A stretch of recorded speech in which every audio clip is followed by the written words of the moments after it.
जिसकी हम आराधना करते थे, आज हमसे उठ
Hello everyone.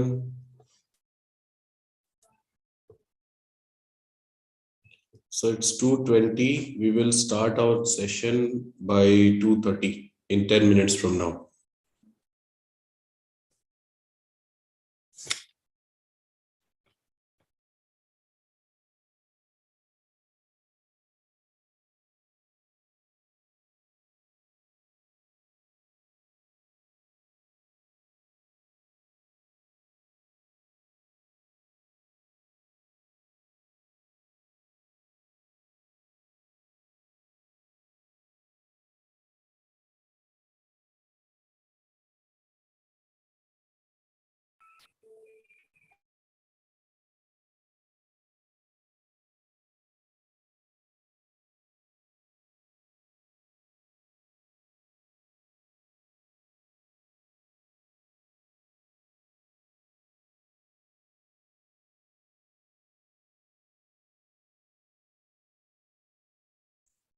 Hope you all can see my screen.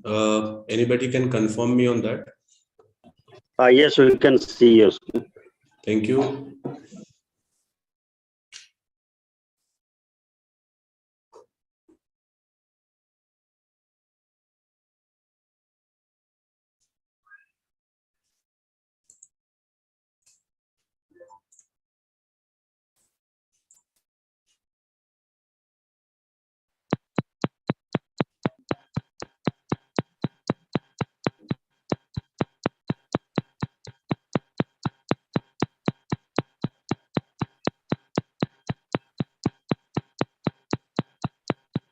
Hello, OnePlus. Very nice music we are getting. Can you mute yourself? Yeah, thank you.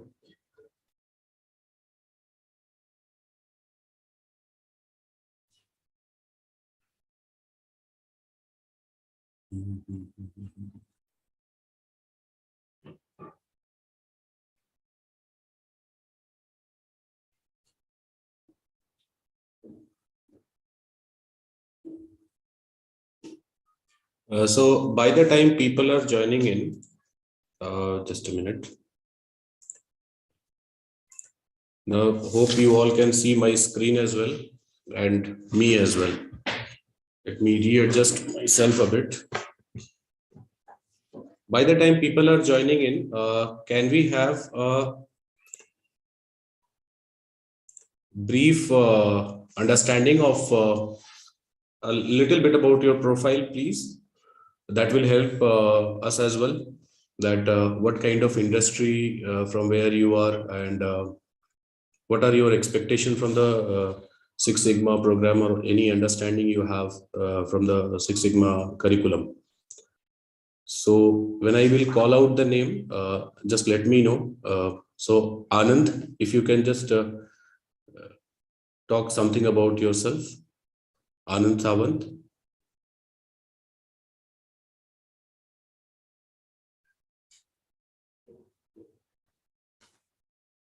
Anand is on mute. Manjunath L.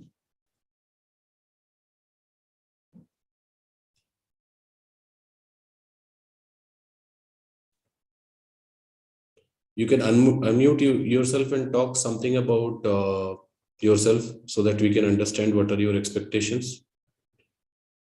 Or I keep it free. Anybody who want to talk, I'm passing on to you. Anybody who want to start with.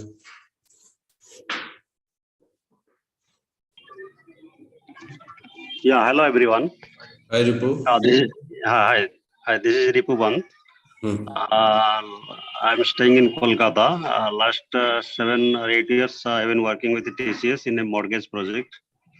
I want to improve or upgrade my skill with the Six Sigma so that I can add values in my project. Okay, great. Yeah, thank you. Anybody else?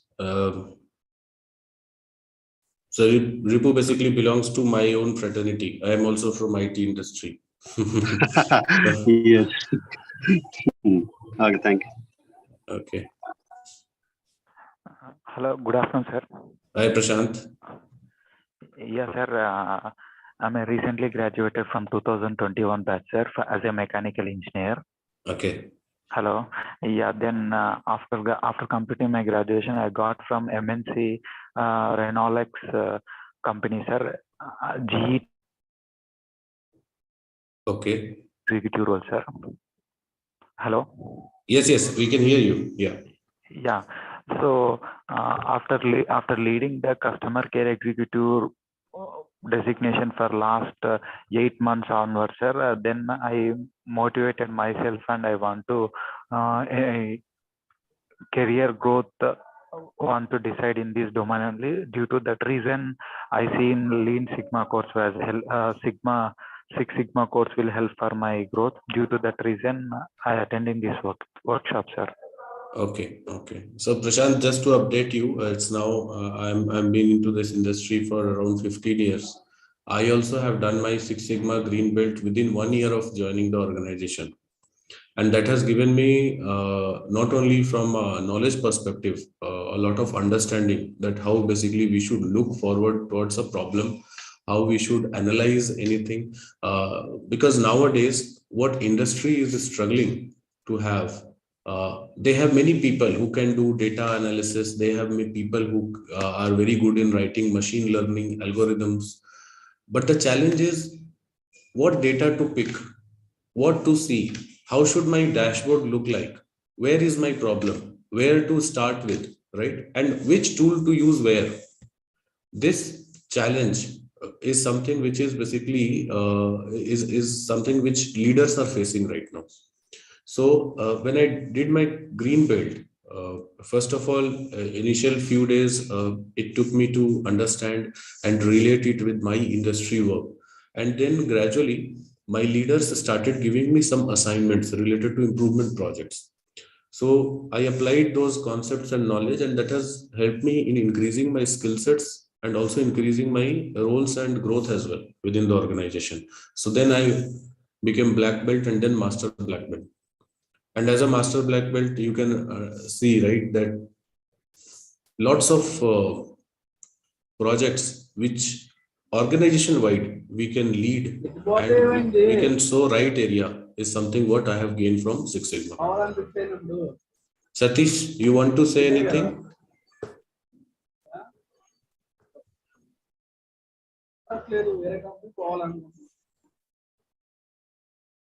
Okay. Anybody else want to talk about his or her expectation or any dilemma which they are facing related to whether to go for Lean Six Sigma, whether to go for data science, whether to go for machine learning, AI? Lots of courses, lots of confusion also, especially to those who are new to the industry, either manufacturing or IT. Then there are courses like project management, program management, so many things around which area and which field to choose. Right. So this particular session, what we are doing is something to help you with understanding what all you will gain if you will know bit about Six Sigma, various belts which are there in Six Sigma, what is the significance of those belts, how Six Sigma knowledge will help you to gain knowledge not only in data analysis, not only in understanding various stories and pain points, but also project management as well. Yes, Sheikh, you want to say something?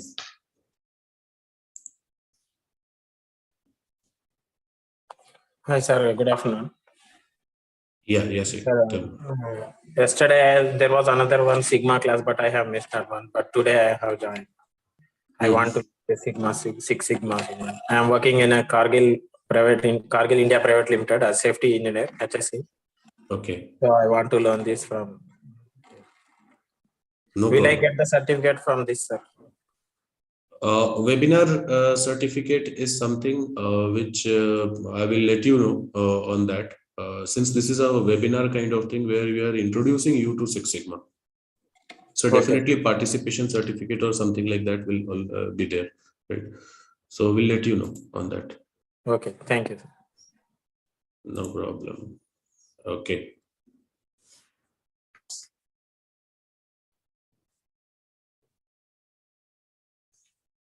So So let me just take a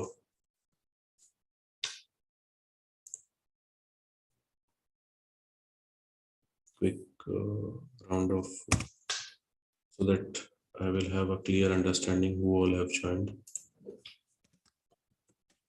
Anybody else want to raise any point in this forum? Sir,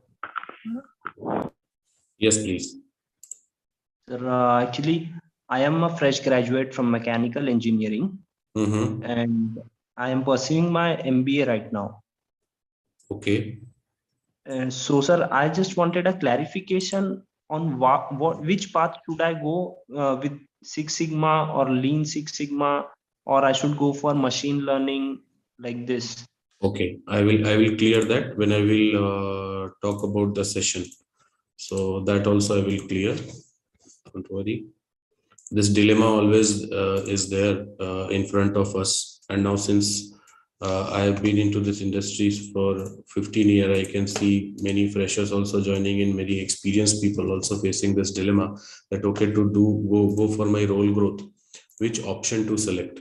So okay, so now let me start with Hello, yeah, sir. yeah, Prashant. Yes, sir. One more point I want to notice here. Actually, Revolution 4.0 aspect, if I want to satisfy the Revolution 4.0, what are the customer care executive skills need to be satisfied for the MNC company? In that point of view, also I'm expecting from your side, sir, based Okay. on your experience. Okay, so first we will cover a bit about Six Sigma, then I will talk slightly on Industry 4.0, which is going on, and what are the pre-requirement of those industries, right? Okay, I will definitely talk sure. about that.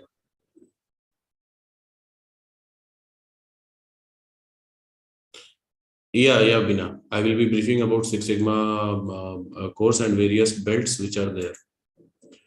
So you will get also a glimpse of how Six Sigma and what Six Sigma is all about. What we are going to achieve when we are gaining knowledge on Six Sigma and skills on Six Sigma. So we'll start this session now. We have already we are at 2:33. So we'll start this session now. So just a brief, I talked about your introduction, just a brief about my part. I have been into this industry for around 14 plus years as a business excellence consultant. And my key area or expertise is Six Sigma only, because I'm a Six Sigma Master Black Belt from Indian Statistical Institute. I am a Lean Competency Certified from Cardiff University. And there are 3 books which I have written on Six Sigma and Lean. One is Visual Management, The Lean Way, Six Sigma for Beginners, and Six Sigma Be a Black Belt. The reason of writing those books are primarily not to gain revenue, but the liking for this subject which I have developed, and the enormous advantage this subject has given me in many areas. That has led me to write some books based on my experiences, which I have while going into this industry. Now coming on to what topics we will cover today. So we'll try to cover a few very important areas in Six Sigma. One is current leadership challenges. What leadership is facing right now. Overview of Six Sigma. There are various roles within Six Sigma projects. Basic quality concepts, if time permits. And then we will also talk about what is the cost of poor quality, right? How we can calculate cost of poor quality. So those things we will talk in today's session. There are some videos also which I will show you that will help you to understand where industry is standing right now and what all dilemmas basically industry is facing. So this is what you might have got in your invite, that understanding importance and need of Six Sigma, roles and responsibility of Six Sigma specialist, overview of various belts, what is the weightage of each certificate, and need of Six Sigma in different industry, and understanding the Six Sigma methodology. So that's what our primary goal is.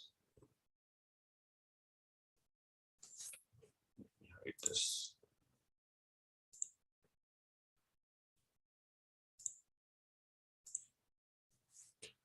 So basically, if you many of you might be aware that Six Sigma actually started off with Motorola. Motorola has developed Six Sigma, and then other companies basically adopted it from 1987 till you can say 2002, and then it earlier automobile industry, manufacturing industry only adopted Six Sigma methodology, but with growing time, gradually this methodology started coming onto the service industry.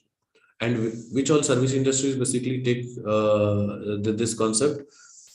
IT have taken it very late.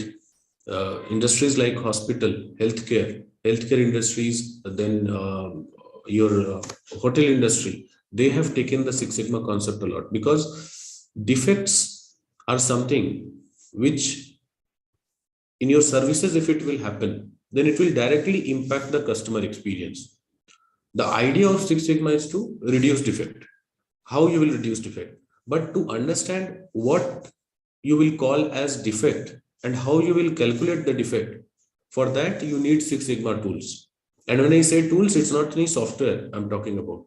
I'm talking about various concepts and various methods which are given in Six Sigma, which basically help you to, in a very methodical way, you can go ahead and approach and reduce your defects. So if I talk about either automobile industry or manufacturing industry or even your healthcare, in healthcare, there is one organization, National Health Services UK. They are arch follower of Lean and Six Sigma philosophy. And what they have achieved with those philosophies. So like very small things which impacts our lives. The lab reports. Providing lab report to people within 8 hours or 9 hours. Some lab reports can be provided just within 2 hours. Then how we can ensure that right diagnostics and effective diagnostics are done. How many times the diagnostics has gone wrong. But there is an analysis which is happening at the background, right? So in this way, hospital industry have gained advantage from using Lean and Six Sigma. Similarly, we know Intel, right? There are Intel chips in our laptop. So they used Six Sigma to reduce their bugs. Their target was to reduce the bugs to 0. Ravi, you want to say something? Okay. So one video I will show you on leadership, and then after that we'll switch on to one more leaders video who is talking about what is the importance of industry right now, and then we will go on to the subject. So just try to see this video. There are some words which are very important in this video. Try to capture that. Why Six Sigma is called as Six Sigma for leaders, Lean for leaders. Why it is called. So just see this video.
So if you see here, there are a few things which are very important from the very beginning of the slide, from the video, where it talks about that management is about doing right things and leadership is about doing things right, right?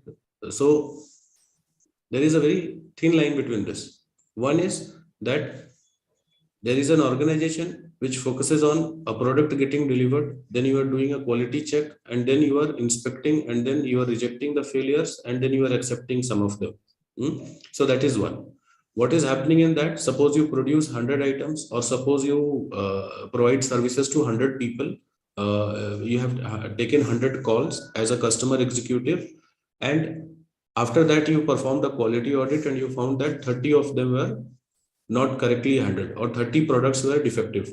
So your right first time was 70% only.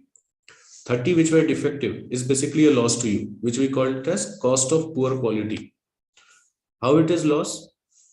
The amount of material, effort which you invested in them, all you have to rework because 30 are defect. So that's a cost.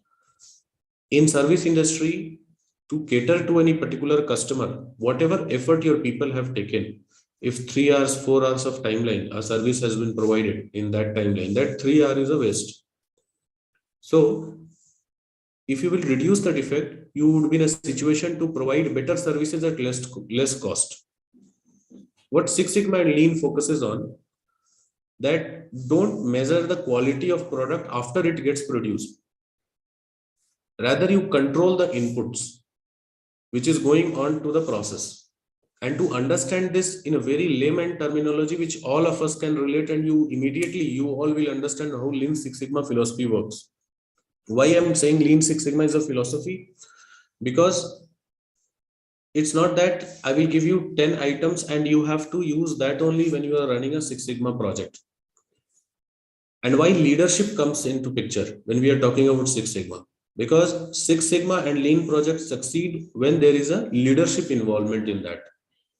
When leaders are also interested to perform those projects, when leaders are also communicating with their team members about improvement projects, then only Lean and Six Sigma projects succeed. That is also one aspect. Now, what is that example which I'm talking about? See, any process, you can take any process, right? Whether you are manufacturing a screw, nut bolt, whether you are handling a patient in your clinic, being a doctor, whether you are handling calls and answering to your customers, whatever you are doing, there is a process which you are following. Every process has an input. If you improve your input, your output will automatically improve. A person who is taking the call at customer service desk, let's take an example of a banking call center, right? A bank's call center. If he is not aware about refund policy, or if he is not aware about what to do when there is a credit card fraudulent complaint which comes, how he will serve to you? Or if he is just very new to such a sensitive issue, he is not sure about it, how he will help you, right? So similarly, I always give this example that start looking into process as a human body. Human body is a factory. There are lots of inputs which are going on in our body, and as a result, lots of output we provide. I am delivering this session because there are lots of input which has gone inside me, and as a result, whatever I am delivering is an output. That can be good, bad, that's you people will judge, right? But there is some input which has gone inside me, and those inputs are: one, the skill set; second, the knowledge. So I have done Six Sigma Master Black Belt, that is one input. If I have not done, then how I can talk about Six Sigma? First. Then I have worked on Six Sigma projects, second input. So experience. So one is education, then second is experience. These are two inputs. Third input, health. If I have gone through a very bad night yesterday, right? Not slept for last 20 hours or 30 hours, right? So how I would be in a situation to deliver a session energetically? So third input, my health, right? So these are three inputs. If suppose all of them are aligned, my session will be good. If suppose I get somebody to give this session who has just done certification, but he has not worked on any Six Sigma projects, so then what will happen? If you will ask any question pertaining to any Six Sigma related project, that person will struggle to provide answer to it. If my health condition is not right, my voice will be low, my energy will be down, my motivation level will also be down. I would like to finish off the session early. Again, quality will get impacted. So if suppose Henry Harvin takes care of all these three things, then definitely the output which will come has 90 to 95% chance that you don't the output will be perfect, right? So this is how basically lean works, lean and Six Sigma works. They work on the input, and our focus is always to identify what is the input which is going on into this process, whichever process I am trying to improve. If you identify and how related those inputs are with my output. I am going for a weight reduction program. So what are inputs I have? First thing is that I want to move from 80 kg to 60 kg. That is my goal. That's my goal statement. First of all, I have to decide my target. Then what all inputs I have to work upon? What are my sleeping timing? What are my eating habit? Whether I am veggie, non-veggie, what are my workout timings? All those things are my input. So as a dietitian and the people, the trainers, what they focus on? They focus on these inputs. And as a result, what happens? The product of it is a effective reduction of weight, not a drastic reduction of weight. It's not that suddenly I take some pills or I've done lots of exercise. I was starving for many weeks and days and I reduced 5 kgs in 1 week or 10 days, right? That will lead to a complication. So this also happened. Drastic improvement, drastic change in the organization. Suddenly you change the process because that process was not giving you output. So as a result, what happens? The new process doesn't go well within the organization, and probably that may lead to more defects. So controlled change, controlling the inputs, and as a result, the output improves. But the way I talked about it, right? Controlling your diets, controlling your sleeping habit, controlling your work hours, all these things seems to be very easy. But there are lots of analysis goes behind it. There is a dietitian who basically provided, and that dietitian has done a lot of training, and he has gone through 3 years or 4 years of course and experience. Based on that, she or he is suggesting. A trainer, a gym trainer, has gone through multiple years of his own experience and skill. That's the reason he's suggesting that, right? Similarly, a Six Sigma person is the same consultant who has gone through education, and he has the ability to look into the process, dissect the process, and bring out all the inputs areas of the process and identify that which all inputs area are critical for me, which I have to control. And then he try to control those input factors to improve the output. Once you improve the output, your defects will be less or zero. You know, Six Sigma say that a Six Sigma process have 3.4 defects per million, right? So out of 10 lakhs products or services you deliver, you make only 3.4 defects. So when you are making so less defect, the impact is on your cost of delivering services. You have less defect, you have less reworks.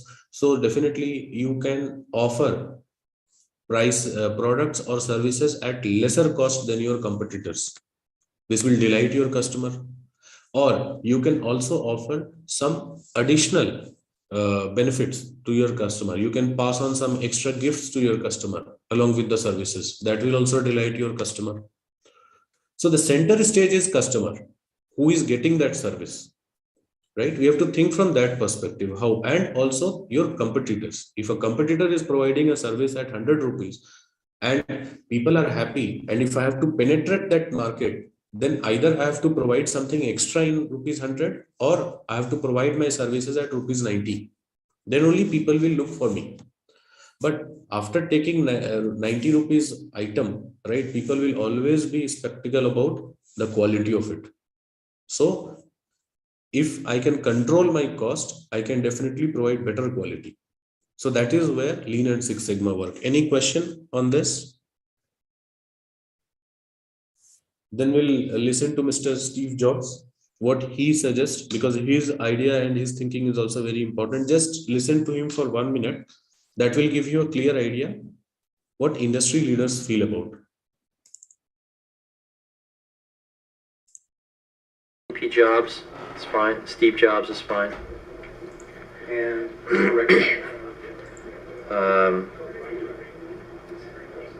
President of Next Computer Incorporated. Of people that do not use quality in their marketing are the Japanese. You never see them using quality in their marketing. It's only the American companies that do. And yet, if you ask people on the street which products have the best reputation for quality, they will tell you the Japanese products. Now, why is that? How could that be? The answer is because customers don't form their opinions on quality from marketing. They don't form their opinions on quality from who won the Deming Award or who won the Baldrige Award. They form their opinions on quality from their own experience with the products or the services. And so one can spend enormous amounts of money on quality. One can win every quality award there is, and yet if your products don't live up to it, customers will not keep that opinion for long in their minds. And so I think where we have to start is with our products and our services, not with our marketing department. And we need to get back to the basics and go improve our products and services. Now again, quality isn't just the product or the service, it's having the right product. You know, knowing where the market's going and having the most innovative products is just as much a part of quality as the quality of the construction of the product when you have it.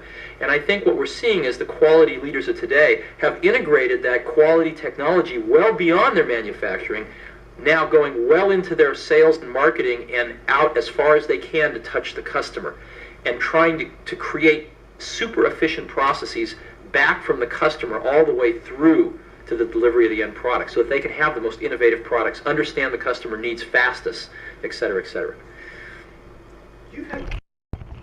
Okay.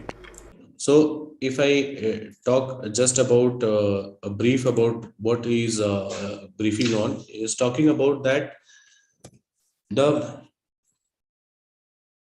you invest so much in marketing, right? But if your product is not right, then definitely that will not survive in the market. So you have to maintain the quality of your products and services you are putting in. So the processes which are built around creating those products and services needs to be improved. Then only your product people will take. Like he has taken an example of Japanese industry, right? He said that people talk about that the quality is in Japanese items, right? Why? Because they are the people who are the front runners in this area. They are the people who have taken out Toyota production system methodology from where Lean originated. And you take any product from Japan, right? Toyota cars only, right? How their quality and their efficiency is at par, right? So this is what the significance of Lean and Six Sigma is. But they don't follow it for the sake of doing it. They follow it because they believe in it.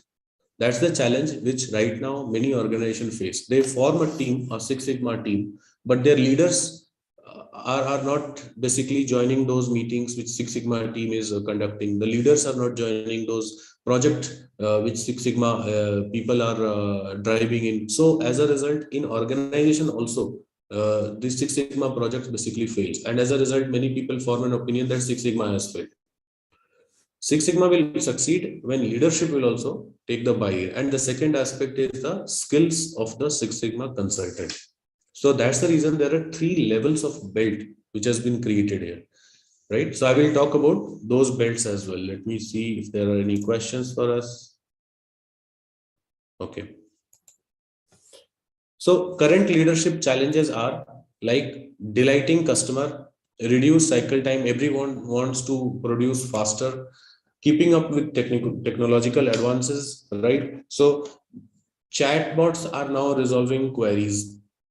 So whosoever will introduce it first will be the market leader. Kia and MG Hector has said that this is I'm providing a car which is AI enabled, artificial intelligence enabled car, right? So what they are doing, they are bringing on new technologies in place, and they are asking the other competitors also, and they're challenging the other competitors, right? AI enabled car is one such tagline which is attracting many customers, including me as well. I also went to the MG Hector showroom to see what extra they are providing, because AI is the buzzword nowadays, artificial intelligence, right? Those people who are from IT industry can relate. The challenge which has originated after COVID is retaining people. The market is going very good, IT market, and we are struggling to find right resources and more resources, because the projects have increased and retaining people has become a big challenge. Reducing costs, because many competitors are there in the market, responding more quickly, structuring for flexibility, so cross-skilled resources, so that they can cater to multiple needs. A Six Sigma consultant is also very good in data analytics, so I can take use of help of both. A Six Sigma consultant also know some bit of UI path or automation anywhere, that automation tools, so he can automate some of the things as well, right? So these are some flexibility aspect which people are looking for, and growing overseas market, that is also one leadership challenge right now. So Six Sigma benefits we have covered slightly, sustained success is very much important. It's not that Six Sigma consultant has done one project in your area, you gain 40% productivity improvement or 30% cost reduction, and then he moves out and again you come back to the same situation. That's not actually the Six Sigma projects are done. Whatever solutions are being done in Six Sigma, that goes through a lot of scrutiny, and then there are again methods in that. Many of you who are into the industry might have heard of one tool which is called FMEA, failure mode effect analysis. This is something which we'll cover in Six Sigma Black Belt. So FMEA is one such methodology where you will understand that before putting in any solution, you try to identify all the failure points of that solution, so that before implementing that solution, you can eliminate all the possible chances of that solution to fail. As a result, your solution is something which is so tough that people cannot make any mistake, right? Such kind of solutions we put in. Then project selections. What kind of project as a Six Sigma consultant we should pick? That is also very much important. We have rewards and recognition system, right? That all these things basically help us in gaining on a Six Sigma project.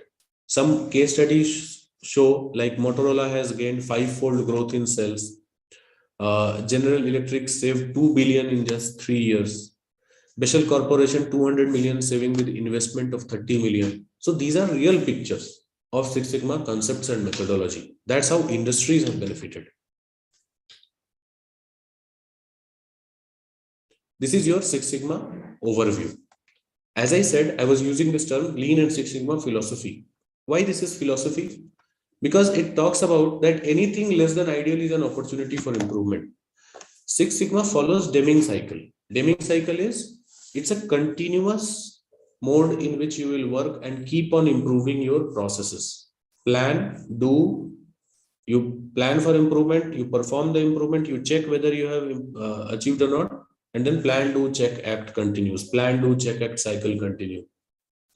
Understanding processes and improving them is the most efficient way to achieve lasting results. So it's not that improvement is just one time. There is a cycle. After every 1 year, again, you will reassess what else I can improve in this. Because you cannot achieve zero defect if your process is producing 30% defect today.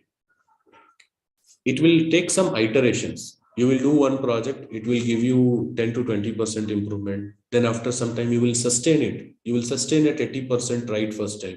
Then again, you will do some improvements that will give you again 5 to 10% improvement. So again, you will sustain it. Then when you reach 90-95%, then you will take a call that should I accept these defects or should I go for more improvement? Suppose more improvements require more investment, and that investment is higher than the defects which you are producing, then you will take a call and say, I will operate at 95%. I'm happy to do that. So that is why it's a philosophy. It's a thinking. And this thinking will only be there because to bring in any change, you need to have that change mindset in you. that positive thought that this will work. Whatever I am planning, that will work for me. It's a process. Why it is a process? Because as I said, the person who is gaining knowledge on Six Sigma is also gaining knowledge on project management. When I will show you the curriculums of green belt, black belt and master black belt, you will see that in master black belt, we touch at least 20 to 30% of the portions which is covered in PMP examination, project management professional examination, right? Why? Because Six Sigma projects are basically a process. They follow a process. First of all, you will find your problem. What is that which you want to improve? First aspect, that is called define. Then you will measure, you will baseline. What is the quantity of that problem? What is the quantity of that problem? Suppose I am having 30% defect. So you will measure it first. Then you will analyze. What are the root causes behind this defect? All the surrounding root causes, including people, process, tools, technology, everything. You will analyze. Then you will do improvement. Improvement through various sessions, brainstorming, design of experiments, FMEA, you will bring in solutions. Once you implement the solution, then you will measure your performance through control charts. You will see how the performance is going, whether it is in control limits or not, where I have thought that this is what I will achieve. Once you are satisfied, then you will put in the new SOP documents, new documents in place, and then Six Sigma consultant will sign it off that yes, this project is successful. So it's a process. It's not that I have not defined my problem and I started collecting data. So it's not go in that way. It goes in this steps only: define, measure, analyze, improve, and control. And this is called DMAIC. So whenever you will talk about Six Sigma, any new person will talk about Six Sigma, people ask, what are the tell me what are the processes. So there are two processes primarily. One is DMAIC and one is DFSS. DMAIC is define, measure, analyze, improve, and control. When you have to improve your process, then you will use DMAIC. When you have to redesign a new process, when you have to replace something and bring in something new, then you will use DFSS. That is called design for Six Sigma. So before bringing in anything new, you will do lots of analysis to ensure that whatever you are bringing in, that should fit into the environment and that should not lead to any defect. All those calculations you are doing before only. So that's the reason it is called process approach. And it is statistics. So lots of statistics will be covered in Six Sigma curriculum. I will say, if not majority, but there are four major algorithms of machine learning, which is covered under Six Sigma Black Belt and Master Black Belt curriculum. That is linear regression, logistic regression, time series analysis, and one more is there. So these three are there as part of predictive analytics: linear, logistic, and time series. Within logistic, there is ordinal logistic regression as well. That is clustering. So there are four different kinds of algorithm which is being covered in Six Sigma curriculum. Then you will also learn about design of experiments. Design of experiment is again a statistical approach through which, if I have to throw a ball at 100-meter distance, then what should be my throwing angle, what should be the pin length, what should be my position, all those calculations, if I have to decide, there is a methodology to do that. If I have to achieve 90% customer satisfaction, then what all inputs and how much they should improve, by how much I should improve my input so that my end goal I can achieve. That is called design of experiment. So there is a entire formula behind it to calculate it. That also you will learn. So it's a completely statistical approach, and that's the reason it is so much popular, because Six Sigma never assumes. Six Sigma never assumes somebody of 30 years of experience in the industry come and say, I know why this problem is happening, I will solve it. Six Sigma doesn't go by that approach. Okay, we take into account your thoughts and whatever root cause you have provided, but we will validate it with data. Then only we will go for the solutioning. That's the reason the chances of defects in Six Sigma projects are very less, because Six Sigma never assume it go by data and the statistical approach. Okay. That's a brief about Six Sigma. I will talk about, see, this was the portion which I was talking about, cost of poor quality. So few things which you can easily calculate. And those things are like, if there are 30 items which are defect and price of each item is 100, that means you have lost 3,000. That is one. But then there are many hidden costs. That is just the tip of the iceberg, that 3,000. But then there are many hidden costs. And that hidden cost is the effort you spent in producing that. Again, a rework you have to do. That amount of effort you lost. If your customer was waiting for 100 items and you have delivered only 70 and next 30 you will deliver tomorrow because there is a defect which has happened, then customer experience got impacted. Nowadays, social media is very widely used. If any customer write anything bad about any product on Twitter by tagging that company, you can understand that what level of reputation loss that will happen. So if because of that negative complaint, you can lose 10 to 15 customers, you can calculate that revenue loss as well. That's the cost of poor quality. The Six Sigma not only calculate the direct cost which we incur of providing defects, it also provides us methodology to calculate those indirect costs which at times we miss to calculate. So that is about cost of poor quality.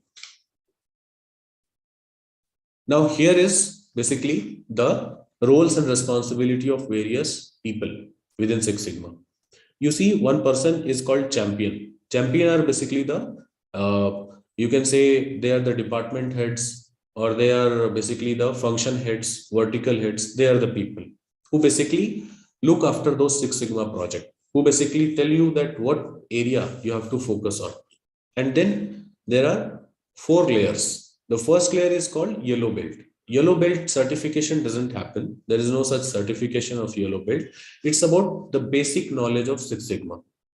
Whatever we are discussing right now, to some extent, this is yellow belt only. Just a basic knowledge of Six Sigma, roles and responsibilities, the processes, DMAIC and DFSs, all those is basically yellow belt. Then comes green belt. Green belt are the person who work on the projects, and they work under black belt. Green belt people understand Six Sigma methodology and tools. They also have basic statistical knowledge as well, because they have to perform basic analysis. Then black belt. Black belt are the people who lead the project. They have advanced statistical understanding, good Six Sigma knowledge, very good communicators, very good people. They also need to develop their convincing skill, because if I say that I have found this much of problem in your process, then I have to convince it with proper data and better presentation, right? Then only people will get convinced. So presentation skill, communication skill, and convincing skill. These 3 skills are important, along with being a black belt certified person. And along with that, your positive thought process, because it may happen that at times people are reluctant towards your ideas. So you have to put in your ideas effectively, and you yourself need to be positively motivated that my idea will work. Then there is a master black belt. He is one such person who is a kind of program manager. Within him, there are multiple projects which are running. He is a mentor, trainer, and he works closely with organizational leaders, because strategy deployment, training and organizational training needs, program management, all those things is something which master black belt takes care of. So MBB is one such role. I will show you.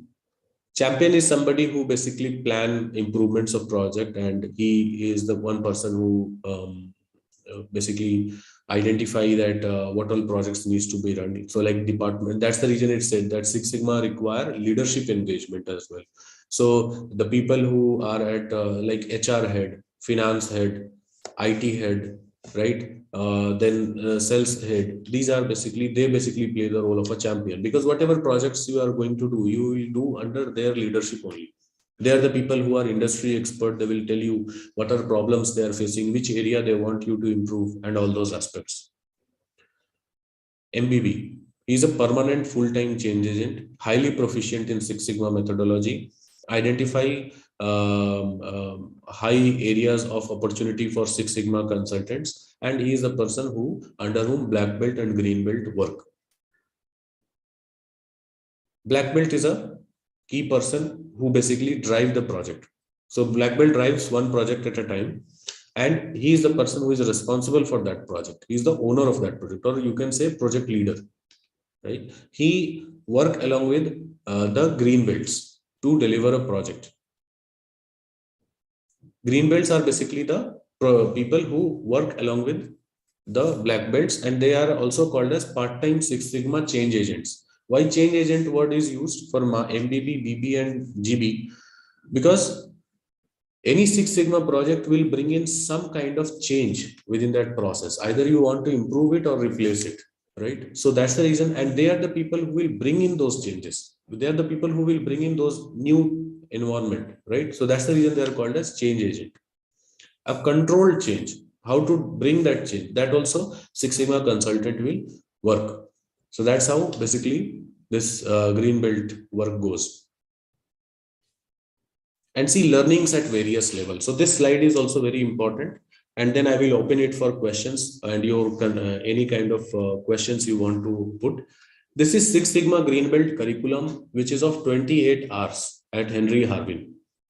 And if you see what all things basically a green belt know and he will learn. One is, I will talk only about important points, various approaches to Six Sigma, some basic statistics, right? And then measures of central tendency, which is a kind of statistics where you will understand the significance of mean, median, mode, interquartile range calculation, how significant they are, right? All those things you will learn here.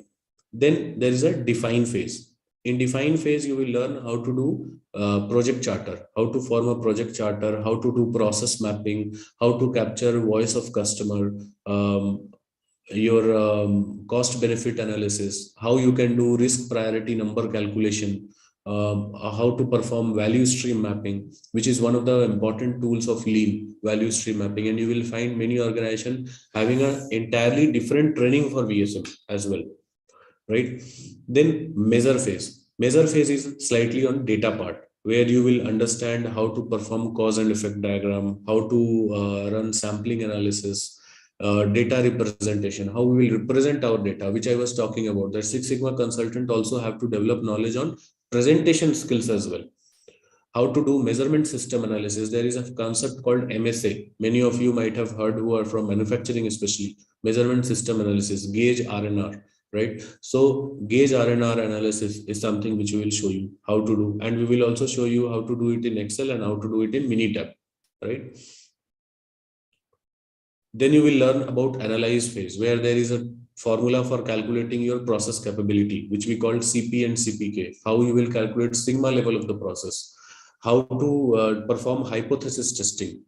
Hypothesis testing is basically very interesting and complicated as well, where there is an assumption. Somebody said that average age of people in Noida is 30.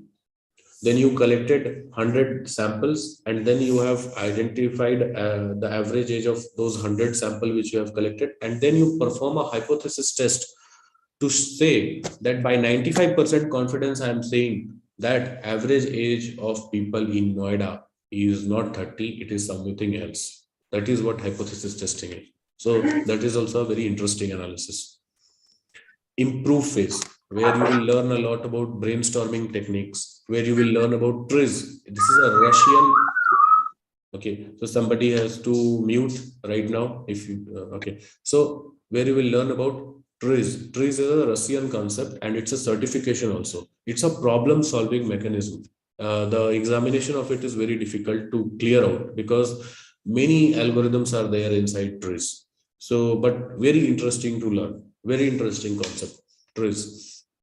Then you have in control phase, you will learn about 7 to 8 control charts, individual moving range chart, then S chart, U chart, P chart, NP chart, all those charts you will learn how to bring those charts in place, how to form effective documentation, right? All those things you learn. And apart from that, there is one additional module which we talk about is about Lean, where we will learn about Toyota production system, just-in-time concept, Hyjunka concept. Hyjunka is basically how you will do load leveling in your area. And-on cord concept, which is being used in Amazon. Kanban, Pokayoke. Pokayoke is basically mistake proofing, which I talked about, that if you are putting in a solution in place, how you will ensure that there is a mistake proofing in that solution. 7 type of waste which are there in industry. Team wood, which we call, that also we will learn in Six Sigma Green Belt. 5S concept. So exhaustive learning opportunity for Six Sigma Green Belt resources. Then when we go to black belts, so black belt is a 36 hours course. And if I talk about black belt curriculum, sorry. So what all learnings we have in black belt? First of all, some bit of history and evolution. Then again, some bit of revision on project charter, Kano model, where we try to understand which particular quality parameter is important for customer satisfaction. We have lots of exercises in black belt. Because remember, we are developing people who are going to lead the project. So you can see lots of exercises, type of waste related exercises, project charter, process mapping, and SIPOC. SIPOC is to identify how many suppliers and what all inputs are there in your processes. Then one important aspect is again a revision of central tendency, measurement of variance like standard deviation, performing normal distribution and various graphs. One important calculation which is called rolled throughput yield. All exercises are there. So these are all mathematics. DPU versus DPO and DPMO, that is defect per million, how to calculate that. Gauge R&R study we do in detail. Hypothesis testing, type 1 and type 2 errors. Then you can see so many hypothesis tests we learn here. 1 sample test, 2 sample test, ANOVA, Wilcoxon, Moods median test, Mann-Whitney test. All these tests are there. Here we learn 2 algorithms of machine learning, linear regression and logistic regression. That also we learn. We talk about various aspects like FMEA, which is very important. And then we have areas like here we learn about DMAIC, which is a part of DFSS, how DFSS can be performed. And we also learn about design of experiments using Minitab. So design of experiment is a very important exercise. Then we have Kaizen and a bit of understanding on coaching and mentoring. So black belt is more on the statistical part. It is very statistics heavy module. That's the reason green belt is important, so that some bit of knowledge of data handling and statistics gets developed in the people, right? So that's the reason it is more on the statistical part, because you are the person who is basically performing that project. And then you have master black belt. At master black belt, basically you learn more about the strategical aspects. So you will see this curriculum. It is a 60 hours curriculum where you will learn about strategy deployment, where there is a concept called Hossin Kanri, which is very much important. Then SWOT analysis, pestle analysis, Potter's 5 forces analysis, right? So this help you to deploy a strategy of the organization to the ground level. That's what you learn. That is called enterprise-wide planning. Suppose you are sitting at a leadership level. So you will not think from one project perspective. You have to think from an organization perspective. MBB prepares you from that perspective. How you will think any solution, you have to think from organization-wide perspective. A HR head thinks from organization-wide perspective, whereas a person, HR manager, somebody at the manager level only thinks from his team's perspective, right? That's the difference between a BB and MBB. Then how to develop organizational competencies, looking into all the challenges which organization is facing, right? That is also how to develop key performance matrices for the organization, for the departments. So your scale of thinking is going on to the organization and department level. Then project portfolio management. There are various projects which you are running. The module which I was talking about, that this module is basically covering your project management professional certification, right? PMP kind of certification. So how to run projects, how to run various programs, because in master black belts governance, there are many projects which are running. And when you have many projects and you are maintaining those many projects, they are basically, you can cluster them under various programs like learning and development program, cost reduction program, revenue gains program, right? And within those programs, a master black belt is running and measuring. Then how to bring in effective learning and development in the organization. Why I am talking about effective learning and development? You might have seen that many people go for multiple trainings. In your organization also, you might have seen that you are allocated 10, 20 trainings in a year. That is mandatory to perform. But if you ask the person who is allocating that, what is the gain which you are getting as an organization in terms of either productivity or cost or revenue, then that person will struggle, right, to answer you that how much he has gained by allocating those 10 trainings.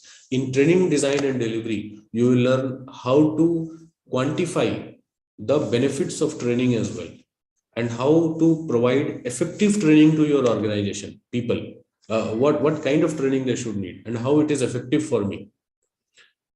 In module 5, we will talk about coaching and mentoring aspect, how we will bring in that kind of methodology within our organization. And module 6 is about complete data management and analytics technique, where we will refresh our linear regression, logistic regression concept. We will learn about MSA. We will learn about design of experiment. We will learn about time series analysis, the one which is used behind stock market analysis, the one which is used to predict average rainfall, all those kind of, the one which is used to predict by salespeople how much sales they are going to make in next quarter. That kind of analysis we will run in module 6. So MBB is more of from a leadership perspective. Developing leaders is what the motto in Master Black Belt. That is what basically the key curriculums which we have when you go through Six Sigma entire roles. Now, enough of talking has been done by me. I would like to open this for your questions.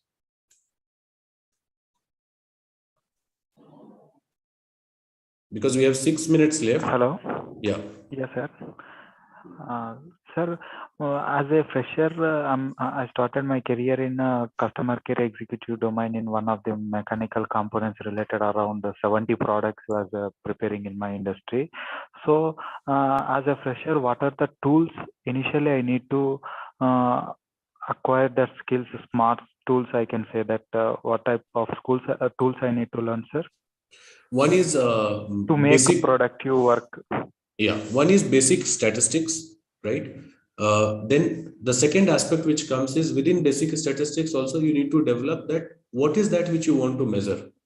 You want to measure handling time, you want to measure cost, right? So before that, you need to develop some aspect on basic statistics. What is the significance of mean, median, mode? What is the significance of interquartile range? Those knowledge you have to develop. One more skill you have to develop is brainstorming.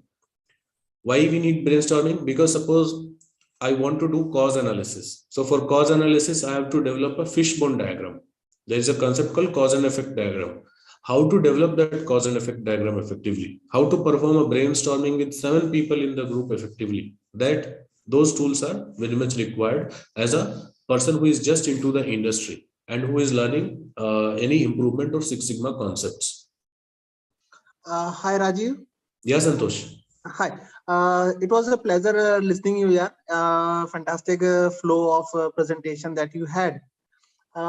Made my day, Santosh. Yeah. So it's been like I spent around 7 years into supply chain, working with a food manufacturing company who's into sauces and dressing. Now I want to I start my leadership journey. So I was a little confused that whether I should be going with the Six Sigma black belt kind of thing, or I should be going for this CSCIP, APICS or PMP kind of thing, because everything is getting little confused. somebody is suggesting that I should go for the PMP. Somebody is saying that if you want to go for an overseas postings, so you should look for APICS. And but for me, it was everything was getting jumbled. Okay. So yeah. So this particular dilemma, majority of the people have. So those who have this dilemma that whether I should go for PMP or Six Sigma can just raise their hand in the group, so that it becomes very easy to understand if anybody of you are also facing with this dilemma or not. See, what happens that in project management, because I'm also a PMP certified person, right? And in PMP focuses on how you will deliver a project, right? Statistics is not there. Whereas Six Sigma has both.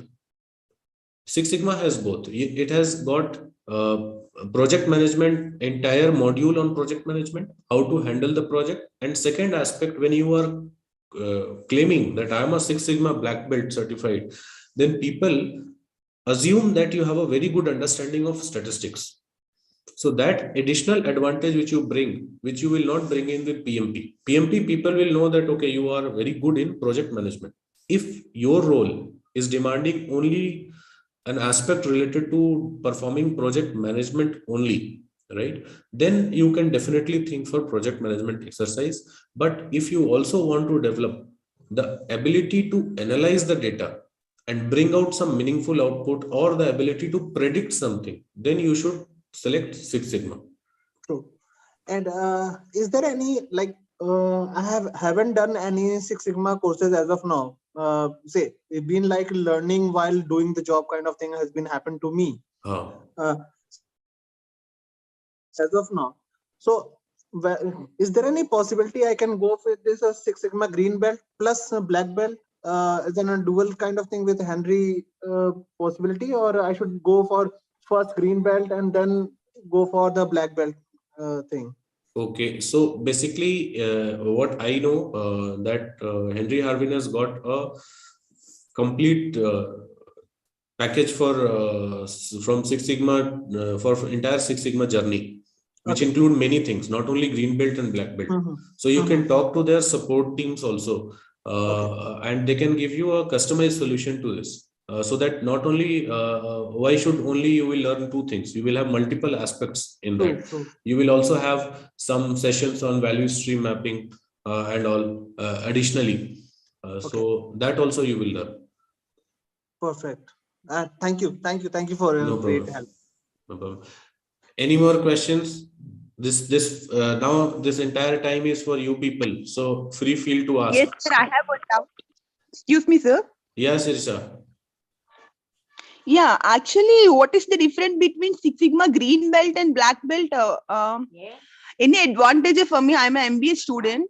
Recently, I completed MBA. So, please suggest me what is the advantage green belt and black belt?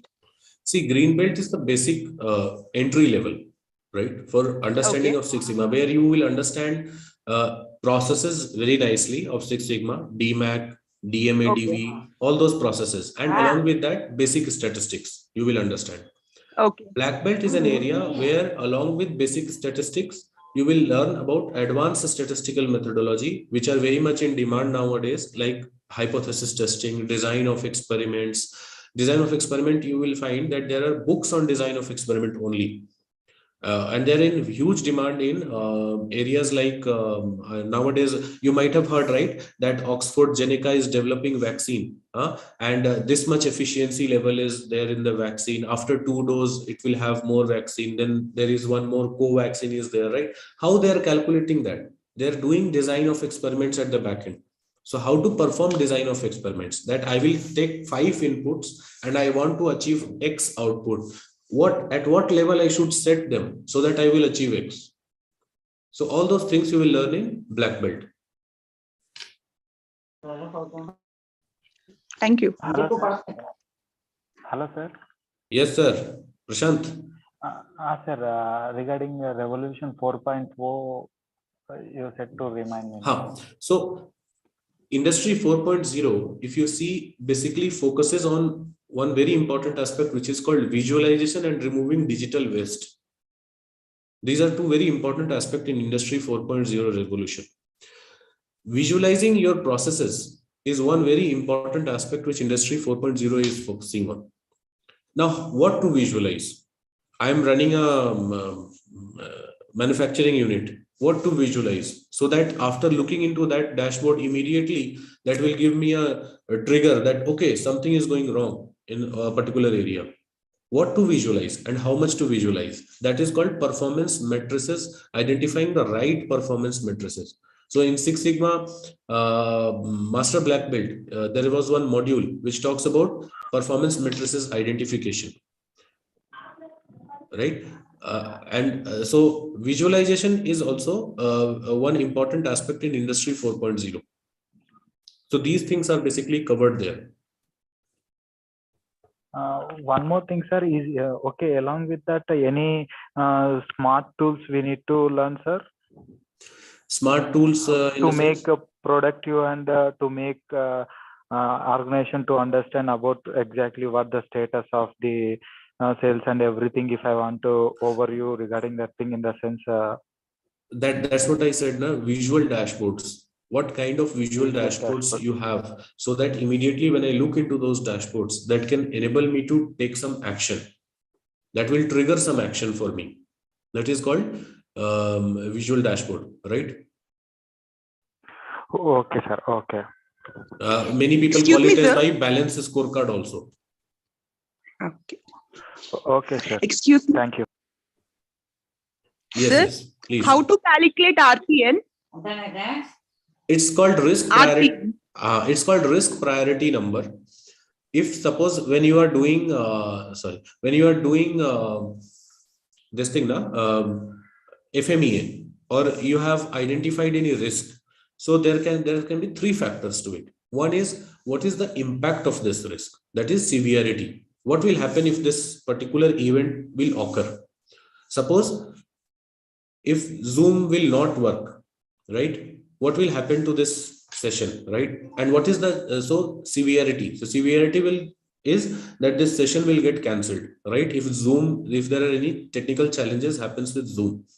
So severity in a scale of 1 to 5 will be 5, high severity, right? If Zoom will fail, a big impact is there. 40-45 people were there in the session, or they will not be able to join. Then what is the chances of occurrence that Zoom will fail?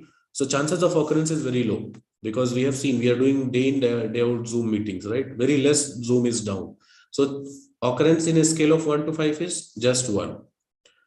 And what is the chances of detection? Can you know 1 hour in advance that Zoom is going to be down or fail? So chances of detection is, I think it's not there, right? Since detection chances are not there, so in a scale of 1 to 5, it will be 5. So severe RPN will be severity multiplied by occurrence multiplied by detection. So 5 multiplied by 1 multiplied by 5. That is 25 is my RPN score.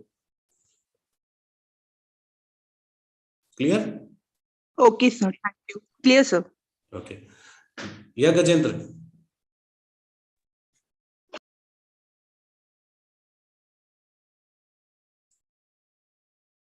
Gajendra, you have raised a hand. You want to ask something?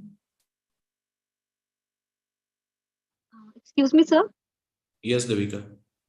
Sir, and what about the maximum value of RPM? Like how much value is allowed, approved for RPN? RPN, there is no such targets which are given to reduce RPN. It's just that suppose you have 3 or 4 risks and you have calculated RPN for each of them. Your job is to reduce the RPN. How much you can reduce? If occurrence is very high, then you have to reduce the chances of that failure to happen, right? If you reduce the chances, then automatically occurrence will go down, right? So when occurrence will go down, then what will happen? The score will also go down. Idea is how we can reduce my RPN score by mitigating those risks. Particular value is not defined means. No, particular, because see, suppose in your area, there are only 3 risks. In some others area, while doing the project, they have identified 30 risks. So they will try to see that which risk is more having more high RPN, and they will try to mitigate that risk accordingly. The idea is that lesser it is, better for you. Yeah. And so, if we talk about cost of poor quality and non-quality expenses, NQE, then what's the difference between CO, PQ, and NQE? Is there any difference between both of them? MQP, you said non-quality Expenses. Non-quality expenses. See, idea of cost of poor quality is that there is one cost which you incur directly. Your product failed, like suppose pizza is delivered to you and the pizza which you got is of some different flavor. So what will happen? Immediately they will either replace or refund. So suppose it's a 300 rupees pizza, 300 rupees refunded, right? So and the person who was delivering the services, right, he has consumed around 0.5 liter of diesel or petrol to deliver you. So 0.5 liter of diesel is 35 rupees, right? So 35 rupees is basically your cost, direct cost, right? Now, and 300 rupees is the pizza which you have prepared, and now the customer is not ready to take it, so you have to take it back and it's a loss for you. So 335 rupees is the direct cost. Now there are many indirect costs to it. One is that the customer who has ordered, maybe he might be somebody who is new to you, right? But next time he will not order, right? Or suppose he is somebody who was ordering pizza every week, but because of this bad experience, he will not order. So every week from last entire 1 month, he has ordered 1200 amount of pizza. So you are losing 1200 more. He will not order. So 1200 plus 335, 1535. If the customer is going to talk in Twitter or Facebook about your experience, then how many more customers you will lose? Right. So that's a cost of poor quality. That is how, so potential losses also being captured when you calculate cost of poor quality. Okay. That gives you a very good idea that this is the level of loss which I have incurred by making this mistake. Okay. And sir, what's the difference between Six Sigma and Lean Six Sigma? Is there any difference? No, see, Six Sigma is, as I said, talks more on statistical concepts, right? And when we talk about Lean, right, when we bring in together Lean and Six Sigma, we ensure that we understand the processes. We are dissecting the processes. We are also removing wastes from our processes to make it stable. And on the other hand, using our statistical technique, we are also capturing the right amount of benefit which we are receiving out of those things. So reducing the variation and reducing the waste, both together. That is what Lean and Six Sigma is about. That's the reason industry nowadays has combined these certification, Lean Six Sigma certified, right? Lean Six Sigma, we are calling. So in Greenbelt, you have seen that we have an entirely different module for Lean, right? So that you will understand the concept of how you will identify waste in your environment, along with all the variation, root cause analysis, statistical approaches. Along with that, how you will identify waste in the in your area, how you can develop new ways of working in your area, so that people develop a habit of working without making mistake. All those things, basically, Lean gives us a very clear guideline on that. And sir, along with Minitab, is there any other software we use in this Lean Six Sigma? Minitab is one very effective software for doing statistical analysis. Some analysis we can do in Excel also. So whatever statistical approach or analysis which is being shown in these curriculums are on majority of the time on both Excel and Minitab. Okay, Because only Excel and Minitab. Yeah, because Minitab is costly. So many of you or many of the organization doesn't provide the license. So we also try to develop people so that they can have a very good hands-on on Excel as well, and they can perform those analysis in Excel.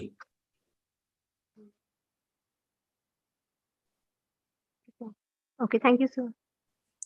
Yeah, Ajay, Vishal, and Atul, you three of you have raised your hand. Any? Yeah. Yes, Rajiv. Ajay here. Yeah, Rajiv, I am experienced professional from quality domain. from FMCG and pharmaceutical industries. In my case, which will be beneficial? I mean, more beneficial, either Six Sigma or Lean Six Sigma, which is more applicable for operational excellence in pharmaceutical industries and FMCG industries? See, when you talk about operational excellence, then lean knowledge is very much required. Okay. Operational, because see, operational excellence doesn't only come by improving process statistically, right? Operational excellence comes by improving the behavior of the people who are actually delivering. And then in that place, basically lean is very much important. Okay. So you are suggesting that lean will be more beneficial for my background. Lean Six Sigma, both the concepts are very much required, because see, as I said, that you also need to develop that statistical knowledge as well. So that you can highlight that what is your process capability now and how you have improved your process capability. Yes, got it. Great. Thank you. Thank you, Raju. Yeah. Hi, Raju.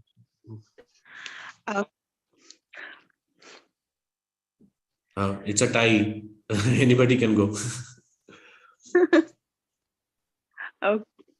Sir, actually, and I have 6 months of experience in HR. So what course in Six Sigma I have to learn? Please suggest me. Green belt or else black belt? You are good in statistics? Basic? No, not that much of good.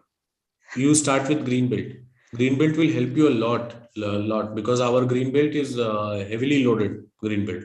So you start with green belt, and since you are in HR, I have recently concluded a project, a black belt project in HR about how we can improve our velocity of recruiting a person. How fast we can recruit a person, selection to offer, how fast we can do. So that's the relevance of Six Sigma even in HR and recruitment as well. Okay, thank you, sir. Hi, Raju. This is Atul. Hi, Atul. Hi, Raju, just I understand very nicely explain about the Six Sigma, Lean Six Sigma. So if I'm decided to go with the Lean Six Sigma, continue the course, what is the mode of the content of the delivery? Is the I understand there is an online class. So are you providing any content which is for the reference of the candidate lifelong, or is it's only time being period? Just No, I want to you will get access for almost you can also confirm it from the Henry Harvin support, but my knowledge is that you will get lifetime access to this curriculum. Let me show you how your LMS will look like. This is extend session. This is your LMS. When you will get access now, suppose you are going for Lean Six Sigma black belt, green belt, or master black belt, since they have opened all three for me. So Lean Six Sigma black belt is there. I can click here and you will see this entire LMS where whatever training videos are there will be there, class videos that will be there, and your courseware. Entire course content will be here. So you can see this LSBB course content. The entire course content will be here. There are certain assignments also, question and answers, which are there. So you can see this Lean Six Sigma black belt, all course contents. What is quality, software quality, all everything will be there. This is around 400-500 slides which are here. So you will have complete course content. You will have your many videos also which we post. You can see this design of experiment videos from IIT Madras which we have given here. You will have your mock tests which you can give here. So all those things you can get, and these are the recorded videos of the sessions which you will find.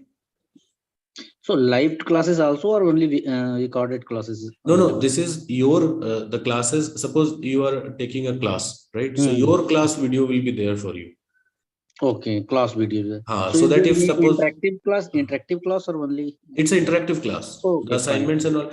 But whatever we are doing, that recording will be available to you. Okay, fine. Suppose you miss to take notes, you can see the recording. Okay. And how long the access would be available after the completing the course? Yes, it is available after completing the course. Yeah. Lifetime or how hourly? Sometime. My knowledge is lifetime only.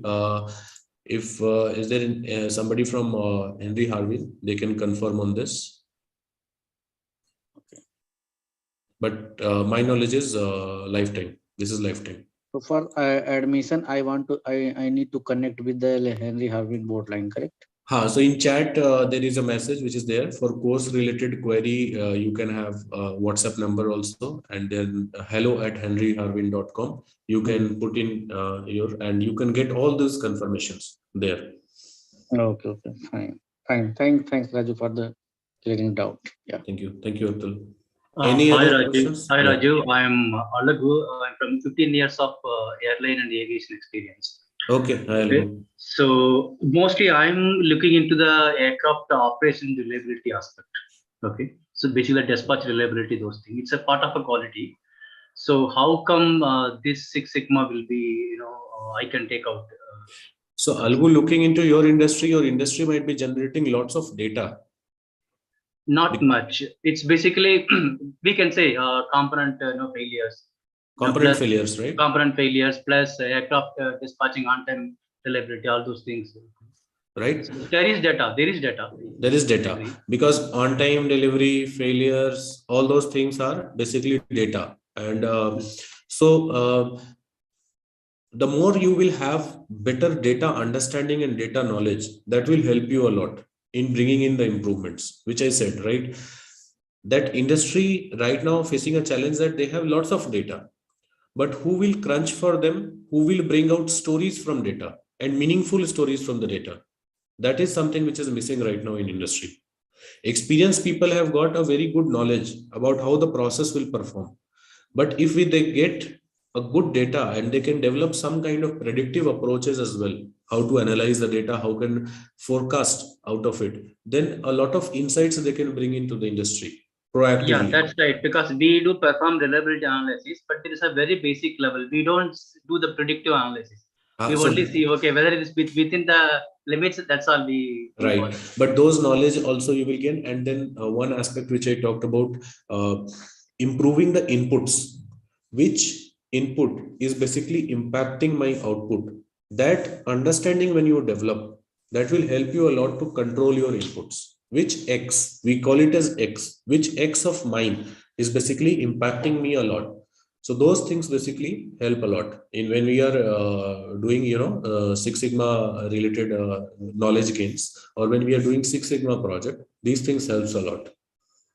Okay. So another thing is about the classes. So who will be the instructors? Because we want someone from the industry who has some experience, expertise. They want to be teach, for the whichever is a green belt or black belt. Okay, so Algu, we have multiple instructors in Henry Harvin for Six Sigma only, right? Specific to industry is something different, something difficult to say, right? But remember that Six Sigma methodology is one. The concepts and the aspects basically make people understand a lot about various industries. Like I am from IT industry.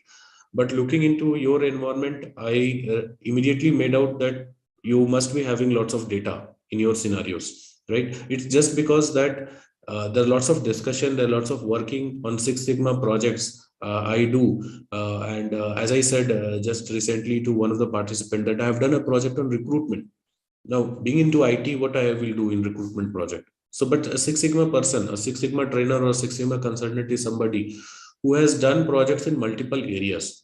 So specific to domain or specific to airline industry, you may not find a trainer. But yes, the trainer will have exposure to majority of the industry. And like, if I talk about my scenario, when I take session and if the batch is very big, and if people say that I want some example from my industry, so I say that, can you share some sample information? What kind of data you have? So they provide in the session itself, and we present them that this is how you can analyze this data, right?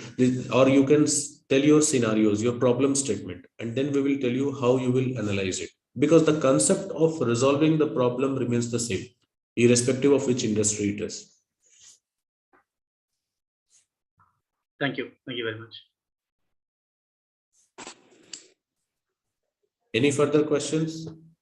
Oh, yeah. I have one question. Sorry. Actually, what is the job opportunities in Six Sigma Green Belt completed after completing that course? Any other opportunities is there?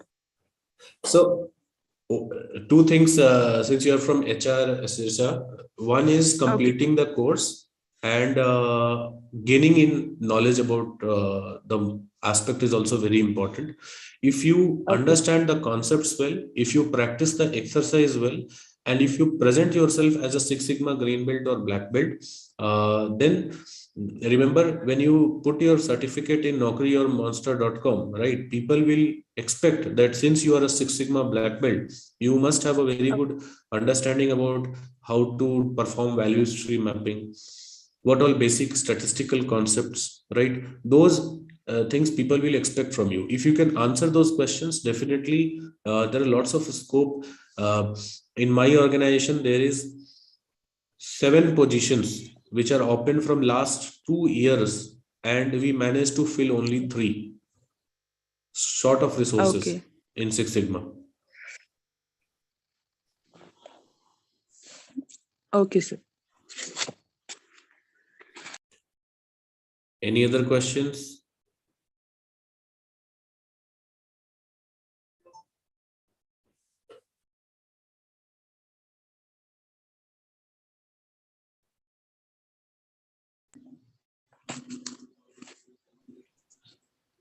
Sir, may I?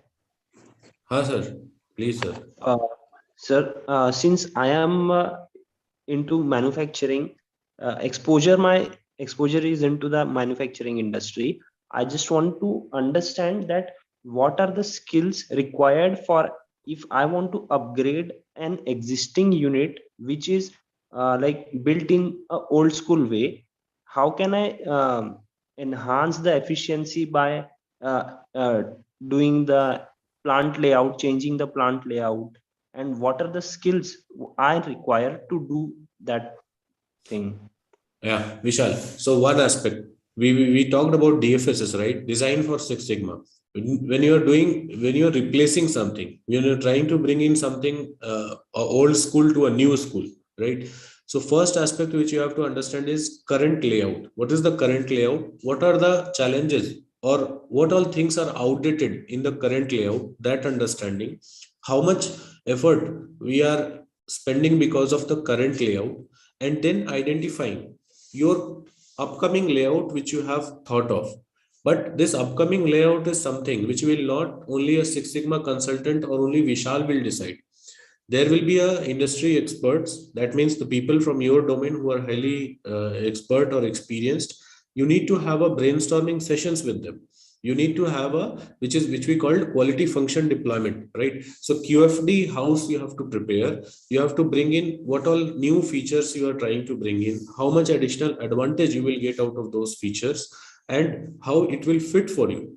What is the extra cost you are putting in, and by that extra cost, how much effort or defects you're going to reduce, or faster your services you will make. So all those aspects you have to bring in as a documentation, and then you have to plan changing the layout, so that after changing the layout, that should not lead to more complications for you. Because then when you change the layout, there are various processes and various people behavior which are going to get impacted by changing the layout, right? We have to consider all those aspects, whether I will change the layout phased wise or whether I will change it in big bang way immediately after deciding how the layout will be. So all these concepts and knowledge you have to take care, you have to apply them, and then only you can go for a changing of the layout. Sir, lean would be helpful in this kind of projects, or lean would definitely be helpful, because as I said, that your current performance and your change in process and change in behavior, right, all will come here. So you have to first understand what all waste which my current processes is generating, and after bringing on my new processes, how I am going to change, how my things are going to improve, right? Those analysis also you have to bring into picture, right? Lean and Six Sigma will only provide you all the steps which you need to take before bringing on this change. What all tools you will use before you bring in such kind of changes, that Lean and Six Sigma will guide you. So like what I said, design of experiment, I am bringing in something new. How I will bring it? What all things I have to consider? All those tools will come there. Then FMEA will come there. Failure mode effect analysis. What are the failure effect of the new layout? What can go wrong with the new layout? All those analysis will come there. Is it clear, Vishal? Yes, sir. Yes. Thank you. Yes, Santosh, you want to ask something? Yes, Raju, just want to check that is a certification from Henry Harvin is recognized worldwide, or is there any other certification bodies where this Henry Harvin gets the certification done? See, Six Sigma certification is not like PMP certification. PMP is having only one body who basically provides certification, right? PMI, Right. Project Right. Management Institute. Right. Six Sigma is provided by multiple bodies across the organization. Nobody claim that I am the center of knowledge, body of knowledge, like PMI say that they are PMBOK, Project Right. Management Body of Knowledge. They are. Right. So Six Sigma is being provided by Henry Harvin. Henry Harvin Six Sigma is authorized. Then Six Sigma is provided by ISI. Six Sigma is provided by ASQ. Then there is Advanced Innovation Group. So there are multiple bodies who provide Six Sigma, and their Six Sigma certification is authorized. So there is no such body of knowledge for Six Sigma. Okay.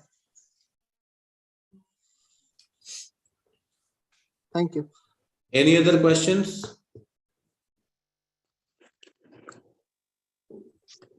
Excuse me, sir. Yes, Devika.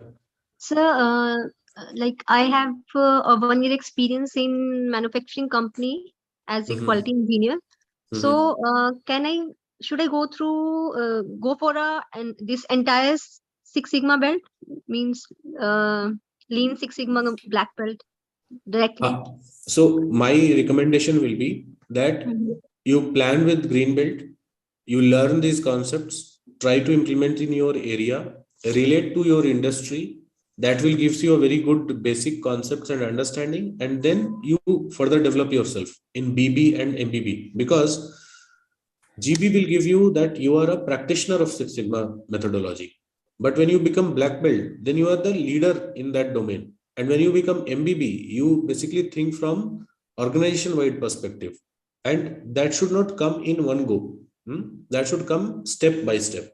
Six Sigma GB first, then done some projects, done some improvement in the area, then black belt, then master black belt. In this way, you should go. Follow the approach that will help you a lot.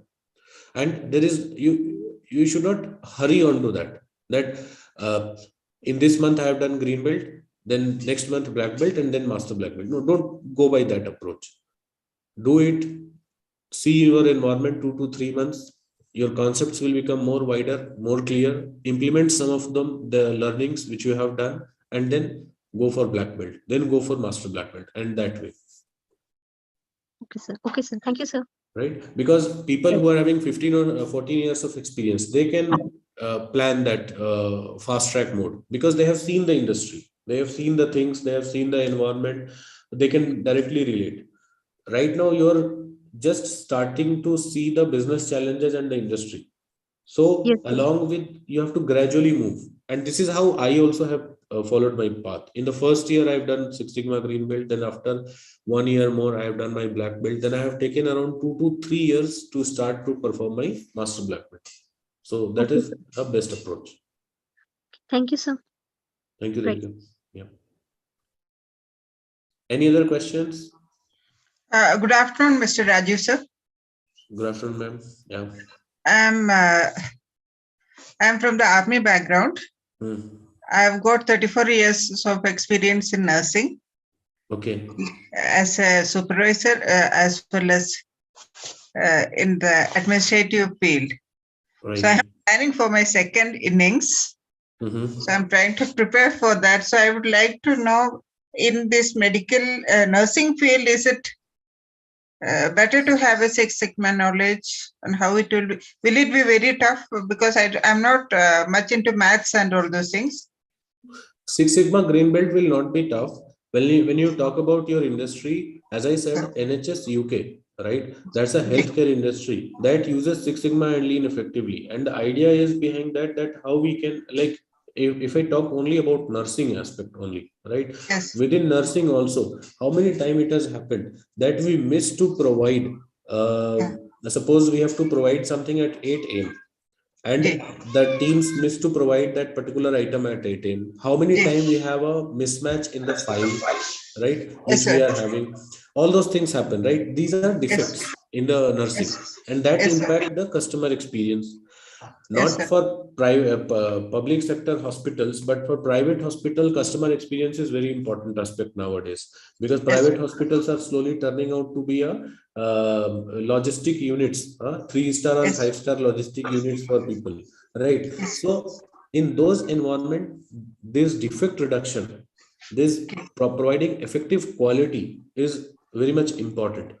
When we, so there, as I said to Devika also, if you are starting the new inning, the first aspect can be to have a basic knowledge of Six Sigma green belt concepts, right? Yes, sir. A little bit of maths, so that you can do some, because remember, when you are doing presentation to any leader, and if you bring in numbers there, that makes wonder.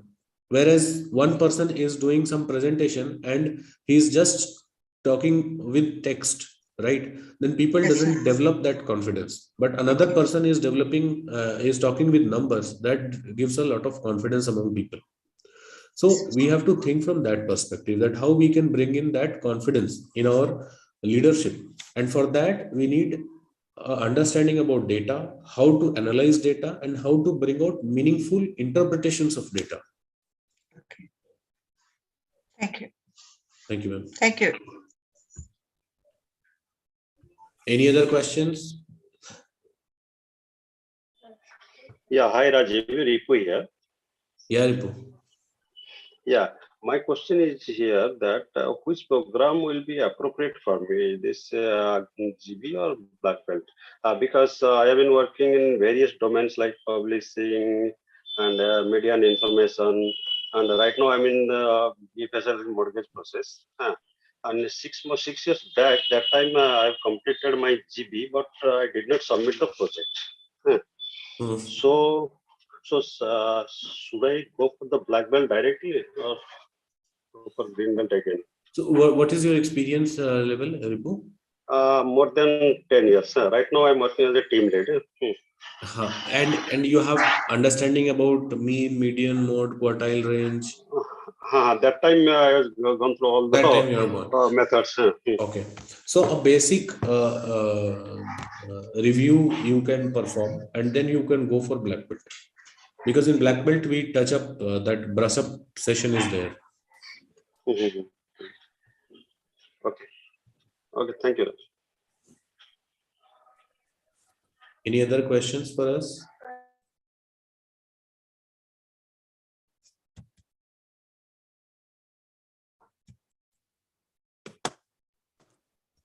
Hi, sir. This is Ilyas again. Yeah. Sir, I'm working as a safety engineer in refinery plant. So which Six Sigma course I have to learn? First of all, your experience level. What is the experience level? 5+ years of experience. Again, the same question. See, green belt is required when you want to develop yourself from the very basic and the basic concept of statistics. Black belt is when you start leading the projects, right? So if you are good and comfortable with basic statistics, then you can go for black belt, right? But recommendation for those who are less than 10 or 15 years into the industry, right, that go with green belt first. First, try to digest the first stage of Six Sigma.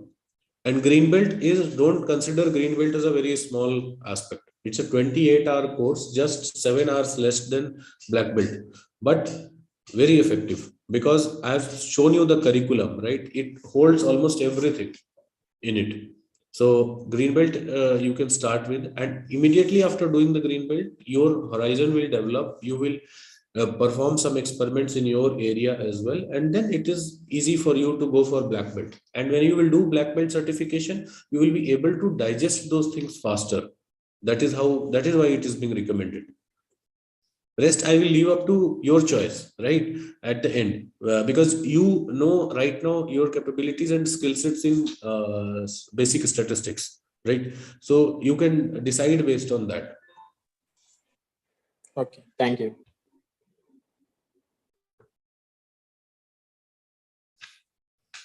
Okay, any other aspect?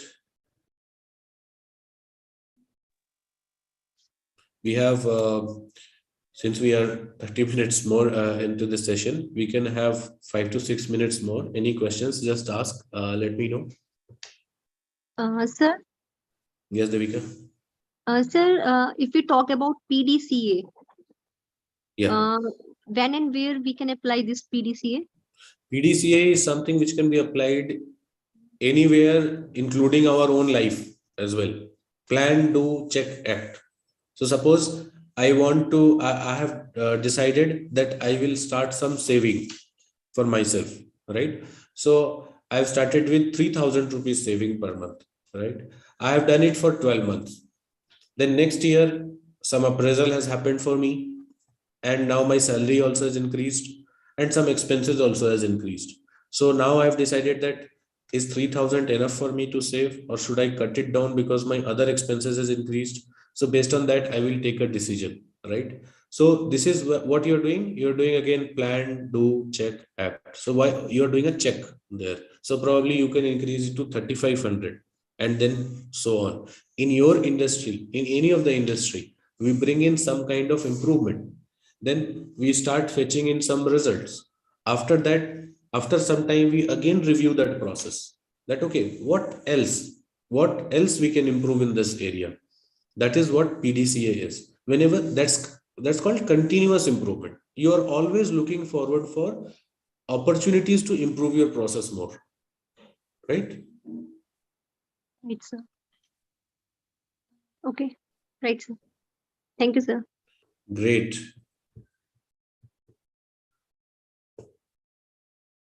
So I think Henry Harvin support has given you a link here, which you can register for marking the attendance. And it has also given you some link from where you can get the course PPT as well. Fill the form to get webinar PPT for free. So that also they have given. So you can use that. And Henry Harvin support has also given you a number, a call number, a WhatsApp number, and an email. So any course related query, including course curriculum, including fee, including LMS, the learning management system of curriculum, all those things you can ask. So feel free to ask. The support is very good. They're very nice people to support you on that. Any technical aspects also you can ask. I have more 5 minutes with me where we can discuss.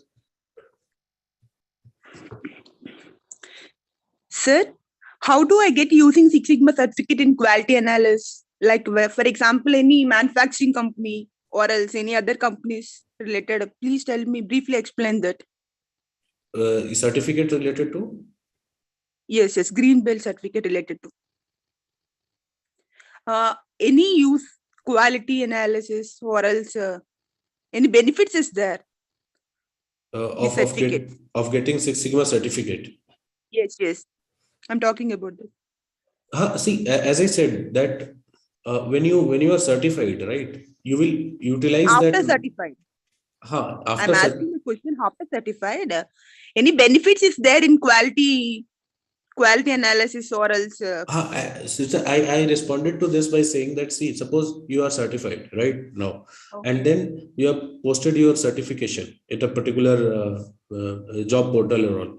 You will receive call from people, and if you want to move to quality domain also, that will definitely that window will open for you. But remember, people will ask you questions related to Six Sigma that you have to answer. Apart from that, the domain will open for you. Okay.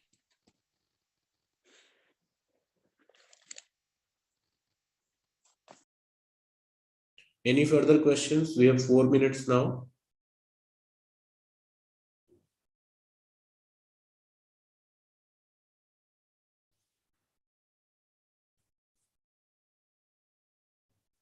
Okay. So if there are no other questions, Can we close this call now? Yes, sir. Your way of explaining is very good. Thank you. You also made my day. Okay. I have a session today at 6 p.m. MBB. So that's the reason I just asked that, okay, can we, you can ask your questions and then we can think of closing out.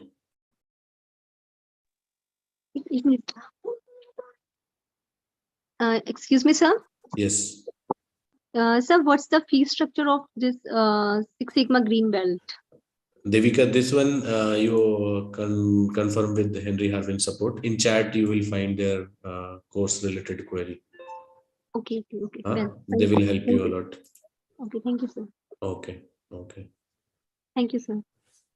So I really enjoyed talking, giving this session, and generally I am busy with my office related work and giving in session in Henry Harvin on MBB and BB, black belt and master black belt primarily.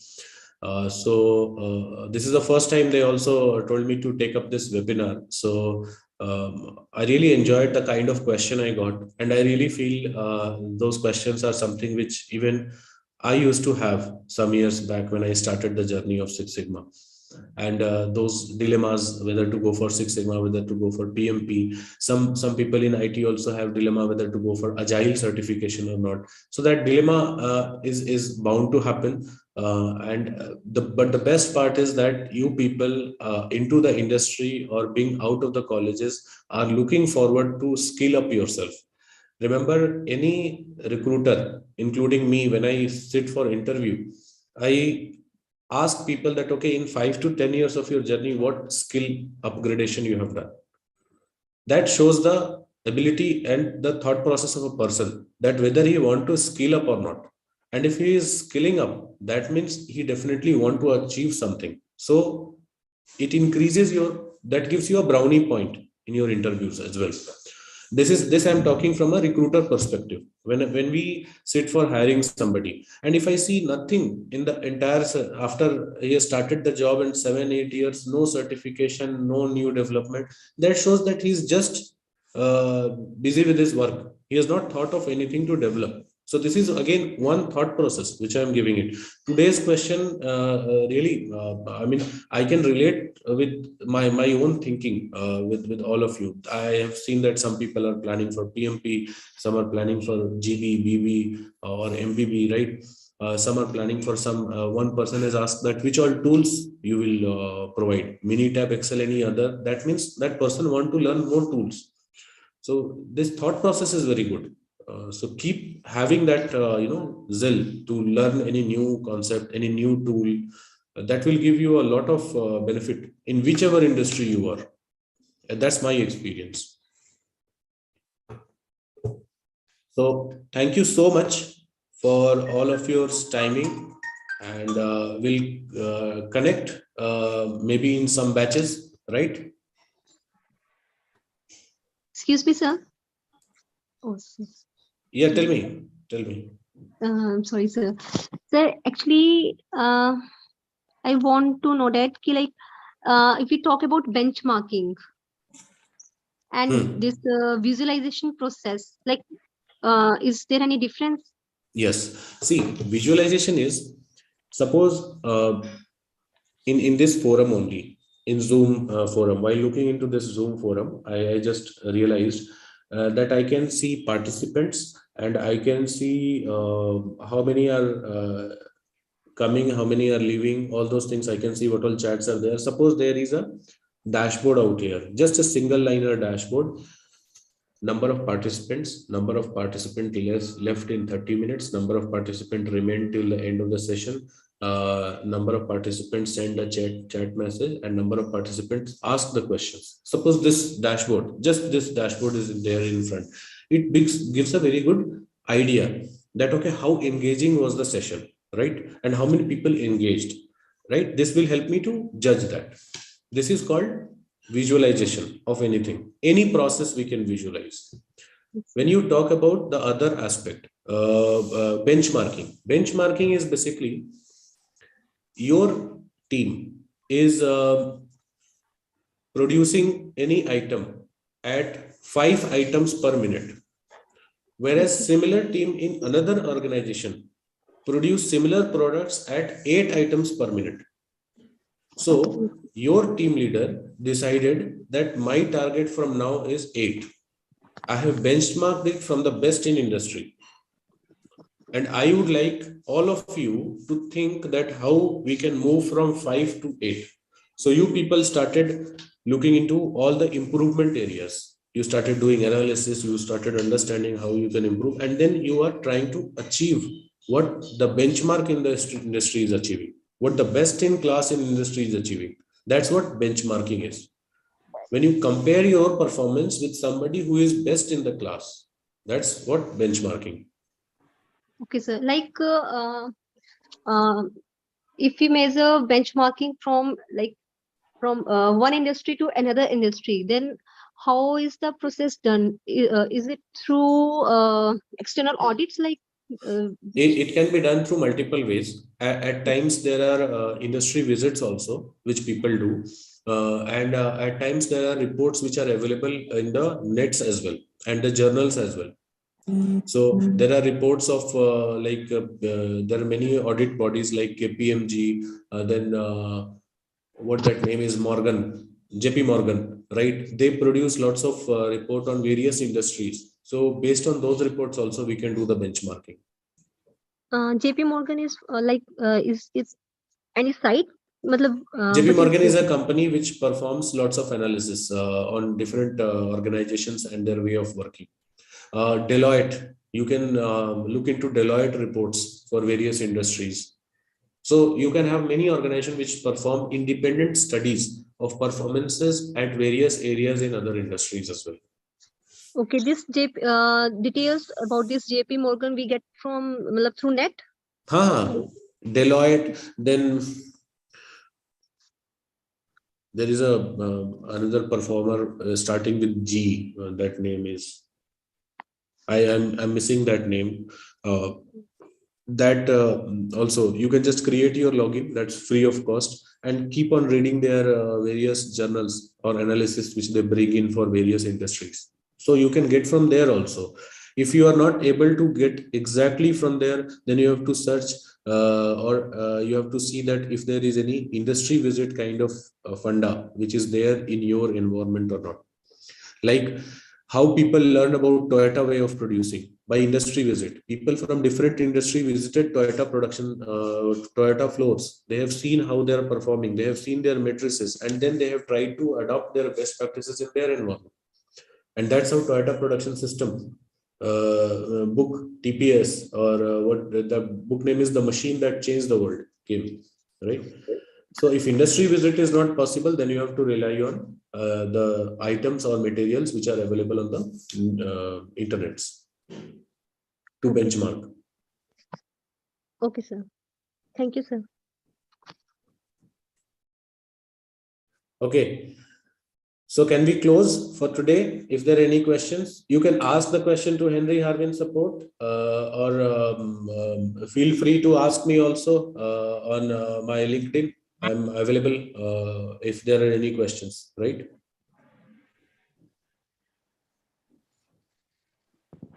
Thank you, sir. Thank you. Thank you. Take care. Bye. Thank you, sir. Thank you, sir. Thank you so much. Thank you so much. Bye. Thank you. Bye, sir. Thank you.